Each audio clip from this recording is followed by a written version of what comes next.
Sejam muito bem-vindos aqui a mais um Giro do Agro, programa que a gente separa as notícias da semana que envolvem o agronegócio e traz aí para vocês. E a edição desse domingo começa na Europa, onde o Brasil voltou a enfrentar alguns problemas com regras sanitárias ligadas à exportação de carne. E a gente sabe o que é, a gente sabe o interesse deles, sabe que não é realmente um problema sanitário, e sim, novamente, o empecilho da União Europeia de não deixar a carne brasileira entrar, porque vai quebrar ali os produtores franceses, que não conseguem competir com o Brasil. Isso a gente sabe, mas vamos fingir que a gente está lendo a notícia, A União Europeia rejeitou a proposta do Brasil de transição para adequação às novas exigências sobre o uso do antimicrobianos na pecuária. E essa medida não atinge somente a carne bovina, mas também aves, ovos e o mel. E o governo brasileiro estava tentando ali um modelo mais gradual, começando pela comprovação de que os animais exportados não receberam esses medicamentos nos últimos 9 meses anteriores ao abate. E assim significaria que, comprovando, o animal poderia ser exportado. A ideia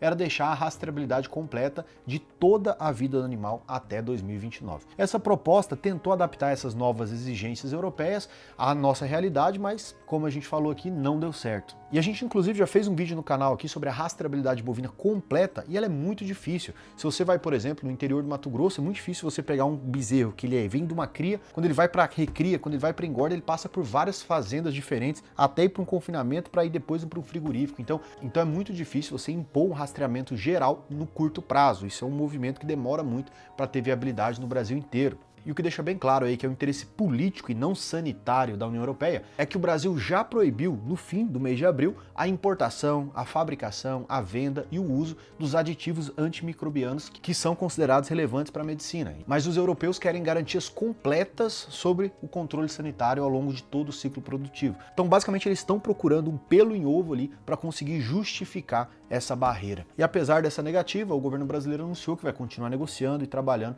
para apresentar as informações exigidas até o dia 3 de setembro, que é quando as restrições passam a valer oficialmente. Continuando esse giro ao redor do mundo, nos Estados Unidos, ali a escassez histórica de carne bovina está chegando em patamares muito preocupantes. Eles estão com o menor plantel em 75 anos. Lembrando que há 75 anos atrás, os Estados Unidos tinha pouco mais de 140 milhões de pessoas e agora tem 340, ou seja, dobrou a quantidade de pessoas e estão com a mesma quantidade de boi. E como o movimento de preço é pressionado por oferta e demanda, o preço da carne bovina americana começou a atingir as churrascarias tradicionais e todos os restaurantes do país. Os preços de bife subiram 17% em um ano e alcançaram o patamar de 29 dólares por quilo, enquanto a carne moída bateu recorde superior a 15 dólares por quilo. Isso é uma alta de 19% em 12 meses. Como aqui a gente não é um canal que fica dando números sem explicar, vamos explicar isso aqui, vamos fazer uma conta básica. Pensa comigo, uma carne moída tá valendo 15 dólares o quilo. 15 dólares, se fosse para real, vezes 5, aí jogar a média, são 75 reais por cada quilo de carne moída, cara. Imagina você ir no mercado e pagar 75 reais no quilo de carne moída. Isso pressiona a inflação, isso pressiona todo o governo. E no primeiro trimestre de 2026, os americanos importaram 775 milhões de toneladas. Isso é um aumento de 15% em relação ao mesmo período do ano passado. E o Brasil aqui foi quem liderou o ranking de fornecedores de proteína para os Estados Unidos. Os embarques somaram 179 mil toneladas. Isso é um avanço de 8% aí em relação ao mesmo volume do ano passado, 2025. E antes de ir para a próxima notícia, você que está aqui, ainda está no vídeo, obrigado por estar aqui no vídeo. Por favor, se considere inscrever e deixar o curtir, porque vai dar um curtir no meio do vídeo, vai ser muito bom para o YouTube. Vai dar um pico ali no meio do YouTube, o YouTube vai entender que aqui eu falei uma coisa muito sensacional, porque teve um pico de curtir, e aí ele vai entregar para mais pessoas. Se puder dar a força, dar o curtir ali, seria muito bom pra gente. E obrigado a cada um que se inscreveu nos últimos tempos, porque a gente tinha a meta de bater 40 mil, já tá 40.0506, pô, sensacional, obrigado aí por acompanhar a gente. Então fica aí o pedido para você deixar o curtir aí para ajudar o canal. E a próxima notícia continua pelo giro do mundo aí, Na Holanda, a influenza aviária atingiu novamente algumas granjas comerciais, com novos focos sendo registrados nas províncias de Friesland e Flevoland. São mais de 135 mil aves que foram abatidas como medida de contenção da doença. Só na propriedade mais recente, que é localizada ali em Marrum, cerca de 80 mil frangos de corte foram eliminados após a confirmação da infecção. Dias antes, outro foco já havia levado um abate de 55 mil aves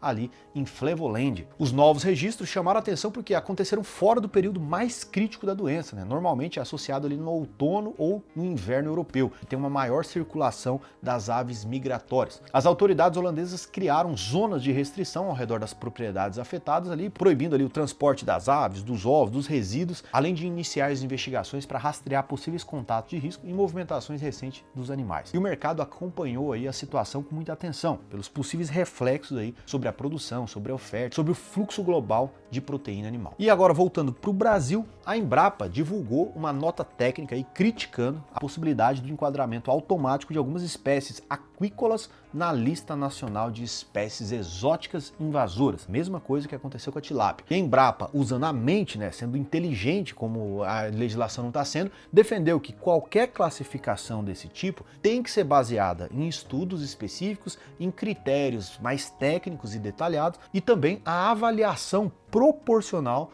dos impactos que são efetivamente comprovados e não uma lei passando. Esse é o maior problema. Você pega uma lei sendo escrita por um cara que nem sabe o que é uma tilápia, considerando aquilo como uma espécie invasora, isso acaba totalmente ali com a parte de comércio, com toda a estrutura que foi investido para quem mexe com isso, sem saber o impacto realmente comprovado dessa lei. E a preocupação da Embrapa envolve espécies com importância econômica real aqui na aquicultura brasileira. Por exemplo, o tambaqui ultrapassou 120 mil toneladas produzidas em 2024 e movimentou com isso 1,5 bilhão de reais. A tilápia, que é a principal espécie na nossa piscicultura nacional, superou 700 mil toneladas produzidas no ano de 2025. Respondeu por 70% de todo o peixe cultivado no Brasil. E ela, ser classificada como espécie invasora, acaba com boa parte desse comércio. Hoje, nosso país ocupa a posição de quarto maior produtor mundial da tilápia. E a nota da Embrapa também abordou o camarão marinho, né, cuja nossa produção está concentrada principalmente na região do Nordeste. Segundo os pesquisadores da Embrapa, a discussão precisa levar em conta não apenas os impactos ambientais, efeitos econômicos, sociais, produtivos que aquela atividade, né, sustenta às vezes cidades inteiras. E essa discussão toda acontece no momento em que as cadeias do agro convivem cada vez mais com exigências regulatórias, seja do Brasil, seja lá de fora. E continuando em regulação, a próxima notícia é que o Ministério da Agricultura lançou na última semana um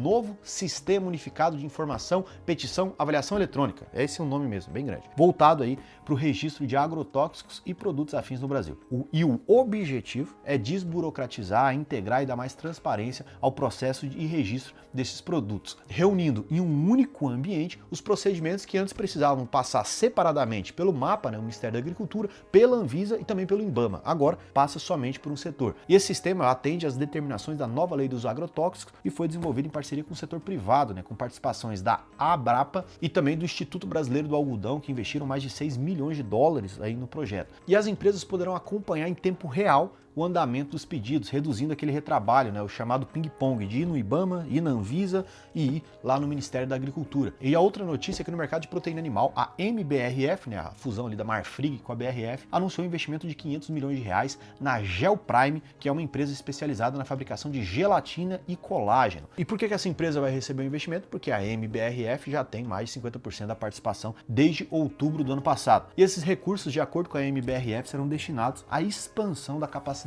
produtiva da empresa, produzir mais, incluindo a inauguração de uma nova linha de colágeno aí funcional ainda aqui no segundo semestre. Segundo a própria companhia, a expectativa é dobrar a capacidade produtiva da Gelprime até 2030, alcançando 30 mil toneladas e posicionando a empresa entre as 5 maiores produtoras globais de gelatina e colágeno. Os caras não perdem tempo não, cara. Você vê que a expansão no agro ela é terrível, cara. O cara vai pra cima mesmo. Ele compra a empresa e vira a quinta maior. Compra a empresa e fica a maior. Essas foram as notícias da semana, mas antes de terminar o vídeo, eu vou fazer a leitura aqui dos comentários do vídeo anterior. E se você trabalha com soja, com milho ou com boi e tem interesse em aprender o que é o hedge, o travamento de preço, entra aqui, alvpagro.com.br, vai ter um link lá, você vai clicar, deixar o número, e aí eu vou explicar como que funciona o hedge, como funciona o seguro de preço, como que você consegue vender soja, milho e boi no melhor preço possível. Então, trabalha com essas 3 commodities, procura aí alvpagro.com.br, link tá na descrição, clicou, você vai achar.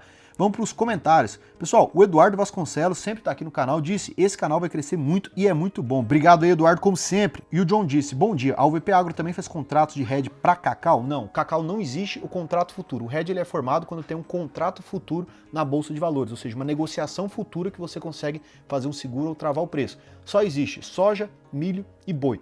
Tem um contrato de café, mas o contrato de café tem baixa liquidez, ou seja, não dá para fazer. Então é só essas 3 commodities e não é porque a UVP não faz, é porque não existe no mercado, infelizmente. Nos Estados Unidos, por exemplo, tem de etanol, de feijão, de arroz, de tipos de café diferente, o arábico, o conilon. Aqui, infelizmente, ainda é um mercado iniciante, então só tem 3. Mas para soja, milho ou boi dá para fazer de forma perfeita. E o Francisco Bruno disse: parabéns pelo vídeo, o Giro do Agro é muito informativo. Obrigado, a gente pega as informações aí para trazer. Sobre o áudio do Flávio, considero que é bom, a direita não pode ficar presa à família Bolsonaro. Além disso, seria muito bom ver uma agrônoma na presidência, tá falando da Tereza. E o Gabriel Rafael disse: muito importante trazer essas notícias do agro sem essa histeria que alguns fazem. Isso é muito bom. Quase toda notícia, pessoal, que um cara faz uma notícia, ele quer a manchete, ele quer que você leia. E para isso ele vai falar que o mundo tá sonhando ou que o mundo tá acabando. E na verdade não é assim não. Na verdade as notícias elas têm que ser digeridas. Você tem que ter uma notícia, um dado, entender o que isso é relevante. Da mesma forma que você liga às vezes um canal de agronegócio, você vê lá que a soja subiu 2 centavos de dólar por bushel. O que isso significa? O que isso impacta para o cara que está em Canarana, em Rio Verde? O que isso impacta? Então entender a notícia, ou por exemplo, falar que aumentou 10% tal coisa. Em relação ao quê? Em relação a qual período? Isso é bom, isso é ruim, a produção também aumentou. Então a gente tem que pegar uma notícia, um fato, e mastigar ele para entender e tirar uma conclusão. E é isso que a gente tenta fazer aqui no canal, trazendo notícias e trazendo explicações sobre essas notícias. Então, pessoal, obrigado aí. Se gostou do vídeo, deixa o curtir aqui, o like, né? Porque ajuda aí a entender que esse vídeo é bom e o YouTube consegue empurrar esse vídeo para mais pessoas. Um abraço aí para Canarana, a melhor cidade para se morar em todo o Vale do Araguaia.